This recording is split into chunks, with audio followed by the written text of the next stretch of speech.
Terminons ce journal en parlant d'économie ou plutôt de consommation. Loi des finances 2020, la Fondation camerounaise des consommateurs s'insurge contre le relèvement du droit de douane pour l'importation du riz parfumé et le relèvement du droit d'accise à 5% sur les bouquets numériques. Les défenseurs des droits des consommateurs invitent l'État à être à l'écoute du peuple qui se voit asphyxié.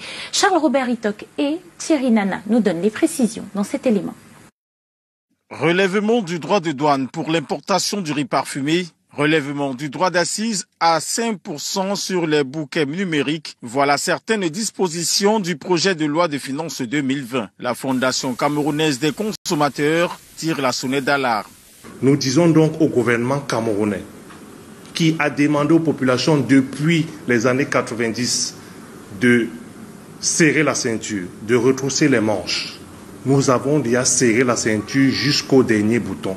Nos manches ont déjà été retroussées au niveau des épaules. Nous n'arrivons plus à joindre les deux bouts. Voilà une nouvelle loi de finances adoptée qui va encore mettre une pression fiscale énorme sur les entreprises et ces entreprises vont rabattre automatiquement cette pression fiscale sur le consommateur final que sont les ménages camerounais. Pour la Chambre nationale des consommateurs du Cameroun, la non-prise en compte du SMIC dans les décisions et surtout de l'avis des défenseurs des droits des consommateurs est fatale pour les populations. On en a donc marre et nous ne voulons pas que cette décision vienne encore compromettre la paix sociale et la stabilité dans notre pays. Il faut qu'on donne la nourriture aux Camerounais.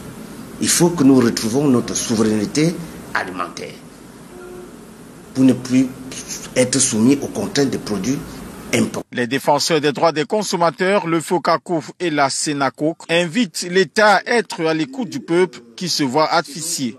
La Fondation camerounaise des consommateurs dit non à l'élargissement de l'assiette fiscale dans le projet de loi de finances 2020.